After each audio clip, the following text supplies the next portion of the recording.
Hi guys, Showmaker here, playing Dawn of War 2. So quickly to show what the loadouts my guys look like right now. Not too hot. I battle cry with this one, and I have just a little bit of extra energy with Tarkus. And so now we're going to go in here, and we're going to lose. We're going to lose. So we don't have a lot of squads to talk about yet. The tactical squad is a rather unique one because it's of how inflexible it is. It plays the same role pretty much no matter what you do with it. Um, it's very difficult to turn this into a melee squad. Almost impossible, in fact. And, oh, here we go, some scouts.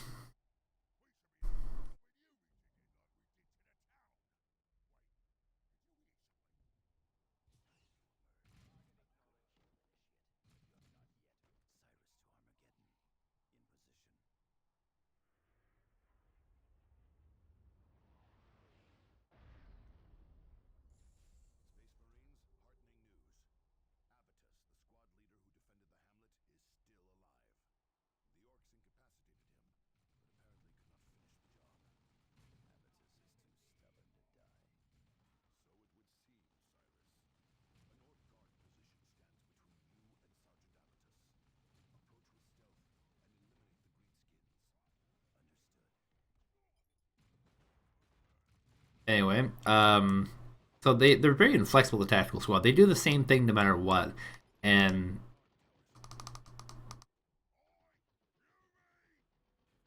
that can become very difficult.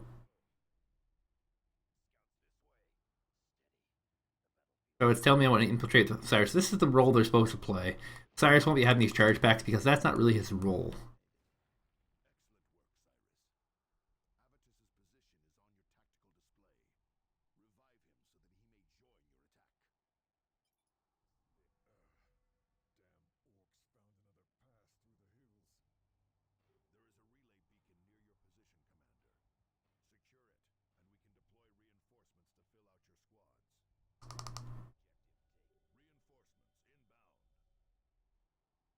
Okay.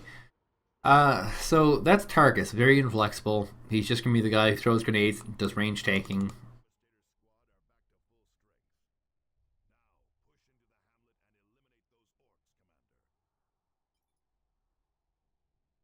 For the record, yellow means partial cover, green means full cover. You're basically never gonna find full cover in this game. It's bloody impossible. This guy has an ability here called Focus Fire. Allows him to put out a lot more damage. Of course, is very good. And pull these guys around because they're not doing anything just yet. All these guys be pulled around. And there's a reason why Abatus is a particularly good energy user, because that focus fire just deals so much damage.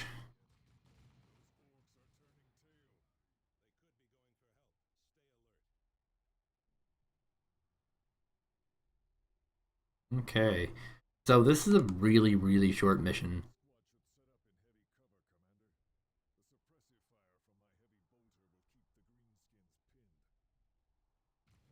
We also have this ability called a Suppressifier, which will basically never be available for the rest of the game. The problem with it is that you get it when you have no weapon, and the idea of having no weapon is just not really something you want to do.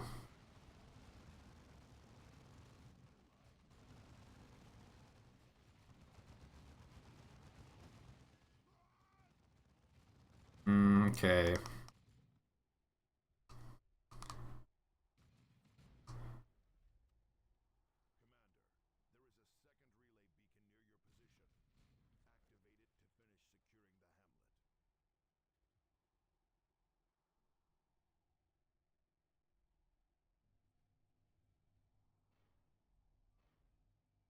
I think we defend the Hamlet, and then that's it. So I kind of have to.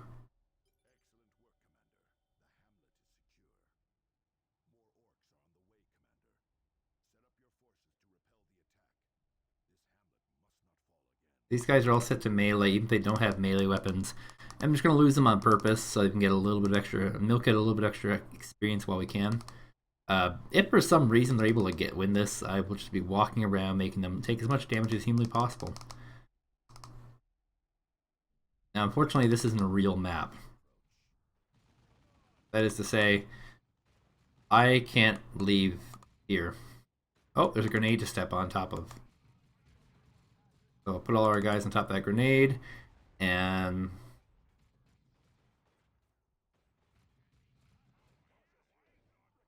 now we just have our main guy here.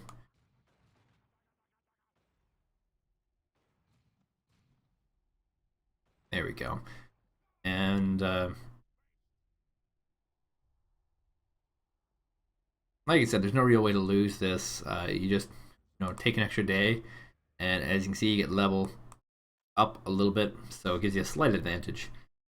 Now I didn't get a full level, but I just want to do that once to say, like, yeah, that's what'll be happening. And this is a story-based one, so I don't get experience for Avitus and for Scout.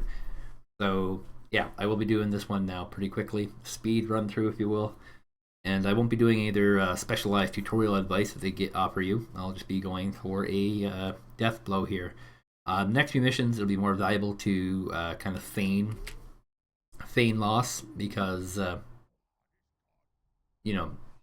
other major factor is that you get equipment that is a higher level than you are. Like, it's kind of nuts, actually.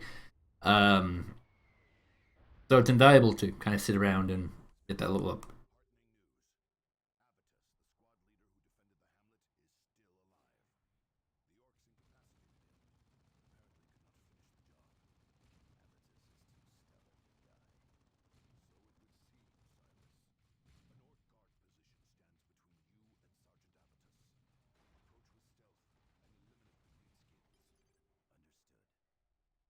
Okay.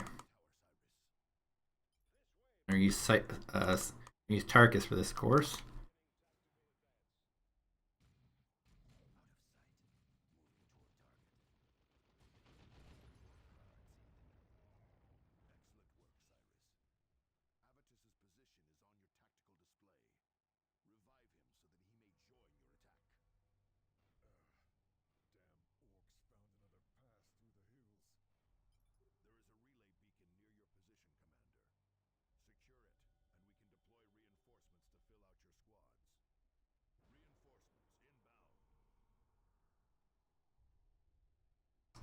Okay, fully reinforced.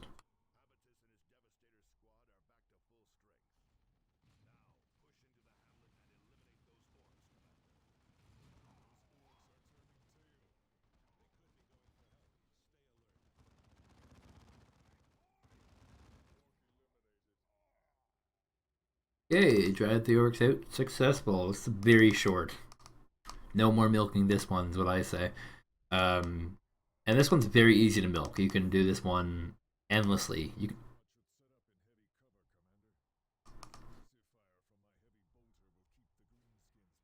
You can have exceptionally high level Carcass and Force Commander here.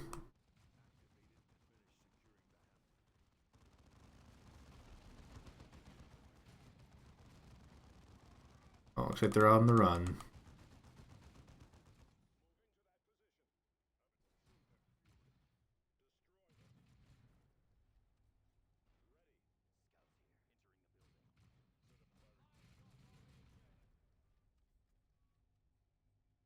We'll put Tarkus up here, Cyrus back here. Force Commander here.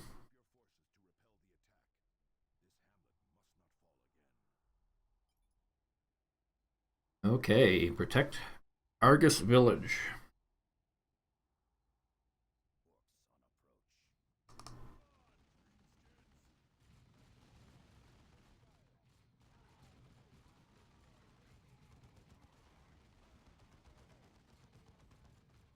Perfectly timed grenade. Oh yeah. Gotta get away from that grenade now before it explodes. Oh wow, that was a good size hit. Running away. Now I'll switch this guy on to the focus fire, because he can.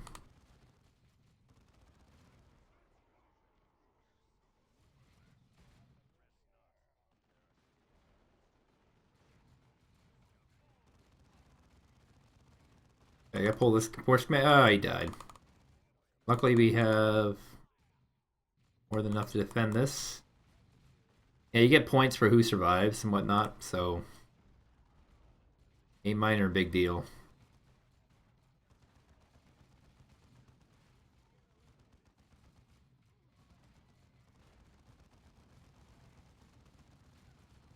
That will cost me a few points.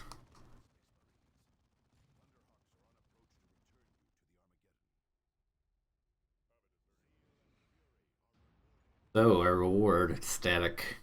Same thing every time. Every single time. Improved power armor. So, next screen's the important one. Oh, actually, it didn't give me a score screen for this particular one. Interesting. I guess because a guy starts off dead, so that wouldn't really be that fair, would it? But normally there's a screen. Keep it.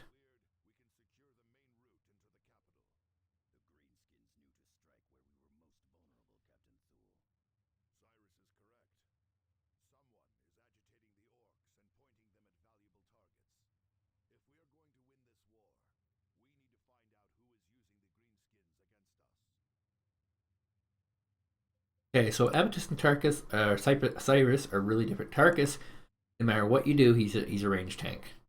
This is the only path you can take where he's not a ranged tank, and even then, he's still sort of a ranged tank. In the melee path, you have to go really deep from these power swords. Um, you know, but he's still a tank. No matter what, he's a tank. That's his role. Amethyst is a heavy.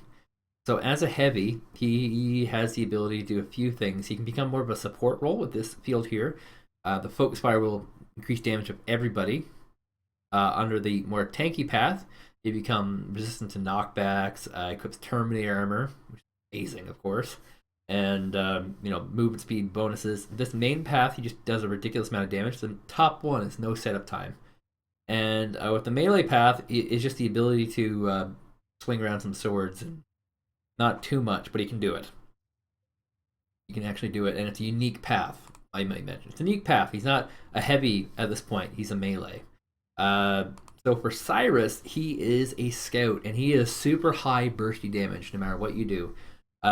With the, I guess call it endurance path, the stamina path, he becomes more supporty. You can resurrect people very quickly. You can drop down a teleport, which allows for reinforcement on the spot. With a gun path, he increases output damage for himself, but also for others. This is really good when tangling with a lot of bosses because this marked target does really well. His melee is to become more scout-like, more sneaky. You can drop that static smoke, but it also gives him an additional accessory slot, which is unique, because everyone else gets their first energy skill as an extra accessory slot. So this is in the melee tree, which is interesting. And his main tree is actually this energy tree, which is actually not that good. It basically affects how much energy he uses when infiltrating. But one thing that's very valuable is this second level ability. Become able to revive allied squad leaders while infiltrated without being detected. So at some levels, you can just have him sit in the back and come in and revive your entire squad while tangling with a boss without dying himself. And then combine with instant revival, and oh my god, amazing. So we're going to equip him with some armors. And like I said, all these weapons are higher level than what I am. So their value is not all that certain yet. Now, use this. Oh, requires level 3. So I'm going to get him working towards this high damage upgrade.